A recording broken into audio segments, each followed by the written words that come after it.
Welcome everybody, and today I would like to continue my review on the application of bacteriophages in biotechnology.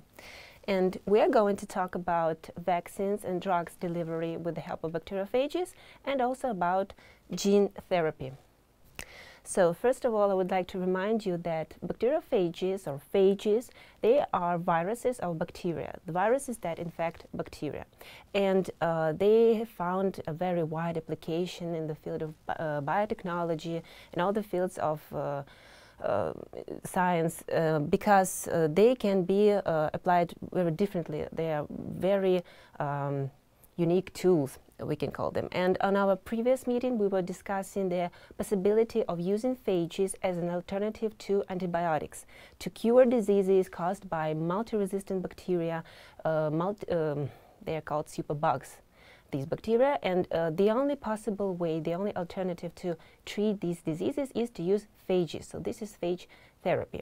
And today we continue the conversation about the usage of phages in the field of medicine, biotechnology, and we're going to talk about vaccines and drugs and the possibility to deliver them to cure diseases with the help of phages.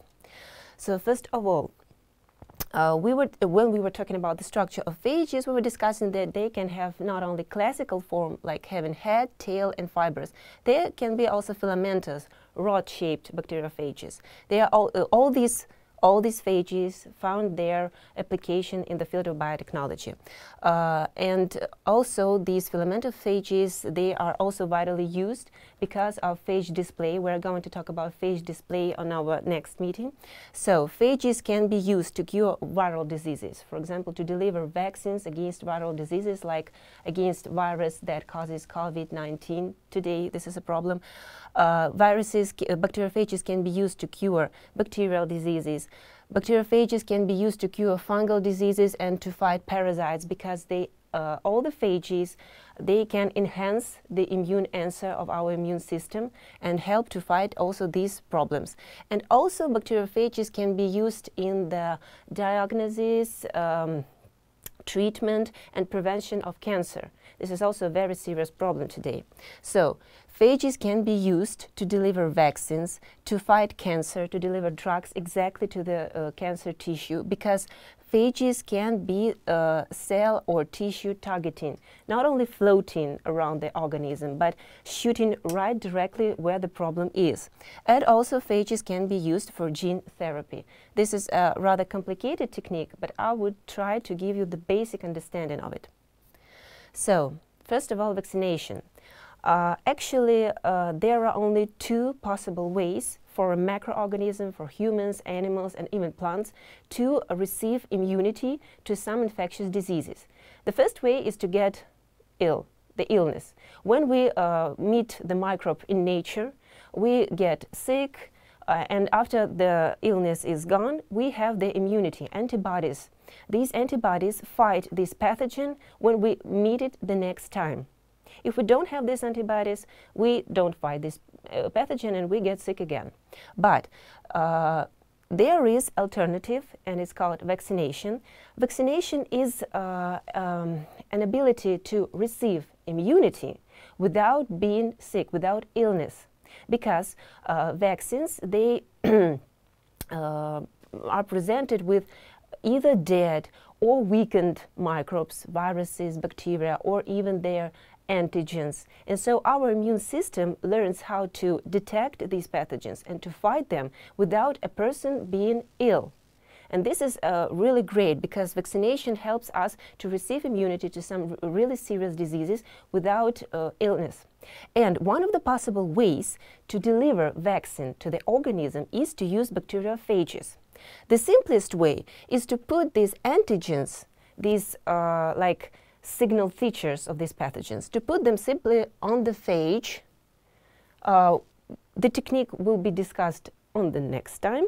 So these antigens, they can cause the immune response by the immune system. And also the phage itself enhances the immune answer. So this is really one of the best ways to deliver vaccine to the macroorganism. The second way is to put the genetic information about these antigens into the phage particle. There are DNA and RNA vaccines, the vaccines that contain genetic molecules, genetic information, and they can be simply injected to the organism. But putting them inside of the phage is much better because it gives more stable and better results. And the third way is to combine previous two ways and to put the genetic information about antigens inside of the phage particle and the antigens themselves on the phage particle, and to use this phage to vaccinate people and animals also. So when we have the gene that codes antigen, we have to put it to a sort of special, let's call it vector. This is eukaryotic expression vector. This is needed because phages interact in nature only with bacteria, and bacteria are prokaryotes. We are eukaryotes, and plants and animals also are eukaryotes. And to make phages work, to make the genes inside of phages work in our cells, we have to put them into the proper vector. And after putting them into this vector, vaccine vector, we can put it inside of the phage, and then when it gets into the cell and expresses its information, we have this cell presenting antigens on its surface, and the immune system can react to these antigens and learn how to fight the bacteria that has them in nature, or the virus that has these antigens in nature. So, when the cells of immune system receive the phage, they can express substances that fight inflammation, because our immune system not only fights pathogens, but it can also help us to fight some sort of inflammations. Also, our immune system fights with cancer cells. And so these phages, they can make these cells produce these substances that can fight inflammation. Also, these cells can produce antibodies. Antibodies that find antigens of pathogens and fight them. So this is the memory of all the pathogens that were present in our body. And phages, they can bring additional information to vaccinate our immune system, to make it know more pathogens, to have more antibodies, and to fight more infectious diseases. So, as I already said, filamentous phages also are widely used in biotechnology because of phage display. We are going to talk about phage display. And as an example, how one of the phages, M13, can be used to fight cancer, to diagnose cancer. Well, first of all, the receptors of this phage can be modified so that it can bind to cancer cells. If this phage will be also overloaded with fluorescence dye, it means that the phage will find this specific cancer cell, bind to it, and we can also detect whether these cells, cancer cells, are actually present in the body because of the fluorescent dye that will show is there any interaction between the phage of the cell, or there is no interaction. Also, because of this specific binding to cancer cells, these phages can bring some substances or drugs that can fight these cancer cells, simply kill them. So they will target exactly these cancer cells in the whole body and kill them. Because it is very important. Everybody knows that chemotherapy is a very hard therapy, and it has a lot of side effects, and it's really hard for patients to go through chemotherapy. And if we will use phages to fight cancer, this will make the process of treatment of cancer much easier and with mostly no side effects. And this is very important because phages modified to find these cancer cells and deliver drugs exactly to this point, they are very important in this part of therapy of cancer. And this is not just a fantasy, this is the reality. It's not just widely used, but it's already being used in clinical research to show that this is really effective technology, and to find, weak sites, just to make the technology better. So, a lot of phages are already used for vaccination against parasites, against fungal disease, against different bacterial or viral diseases like influenza, like hepatitis, like, anthrax, and also to vaccinate against cancer, different types of cancer, to detect cancer. So a lot of phages are already being used for these purposes. And also one of the very interesting parts of application of phages in biotechnology is gene therapy. Actually, it's just one of the prominent events in science after discovering PCR reaction, is gene therapy. What is gene therapy? This is the ability, with the help of certain bacterial phage systems, to fight genetic diseases.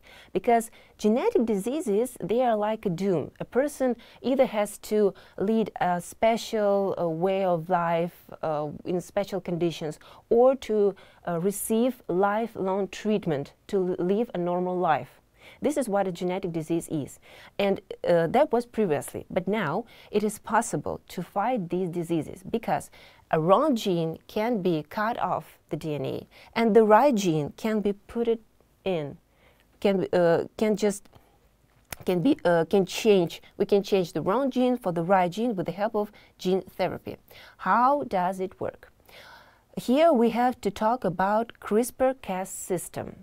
I would like to give you just a brief basic understanding of what is CRISPR-Cas system, because it demands more knowledge in the field of microbiology, molecular biology, biotechnology, and genetics, but it only depends on your desire to receive more knowledge. So the basic understanding of the problem is, when bacterial cells interact with, for example, different phages, they sort of collect the information about genetics of these phages in some sort of library, kind of like make notes for themselves. And these notes are called spacers. So this little library about phages that simply live in nature can be delivered through the cells horizontally. It means that cells can exchange this information between them. So when the information is within the cell, what happens? The phage enters the cell. If the cell has the information about the genome of this phage, this little piece joins a complex of proteins and enzymes, and the bacterial DNA, the bacteriophage DNA or RNA is being recognized by these proteins and enzymes, and they cut it. So the phage is absolutely unable to start the infection. This is the immune response. This is sort of like immune system of bacteria. So you can imagine our microorganisms with our complicated immune system, and a little single cell with its own immune response. So the cell can recognize the phage and cut its DNA, so destroy it completely, and so there will be no infection. So this CRISPR-Cas system can be used to treat genetic diseases, because we can take the gene of interest, the molecule of interest, instead of this little piece, instead of this spacer, and enzymes will cut off the wrong gene and put back the right gene, and we will have the genetic problem solved and the genetic disease cured. It's also the reality, because there were researches, successful researches on changing the genome. For example, this CRISPR-Cas system can be used not only to cure genetic diseases, it can also make people insensitive to some sort of infectious diseases. For example, there were such successful researches when people who had HIV, the virus that causes AIDS in their bodies, they were treated with this CRISPR-Cas technology to change their immune cells, and so these cells became insensitive to the virus, and the people stopped taking antiviral treatment, and they live a normal life because their bodies are absolutely non-sensitive to this virus any longer. And this is the gene therapy presented with this CRISPR-Cas system. Another way to use CRISPR-Cas system is to make bacteria and fungi that live within our bodies, also to change them with this technology, to make them more friendly to us.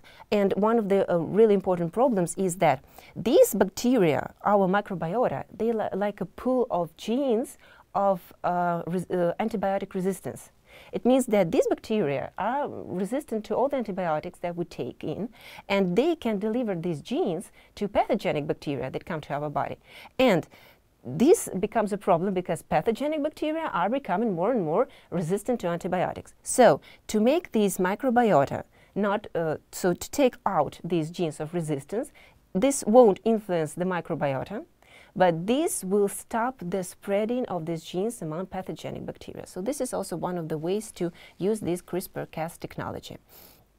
And also, we must remember that changing the genome of humans and animals and plants is a very serious ethic problem, because one side of this medal is that we can make people live normal and healthy life, make their life better. And the other side effect is that we can use this technology for bad, like creating some sort of weapons.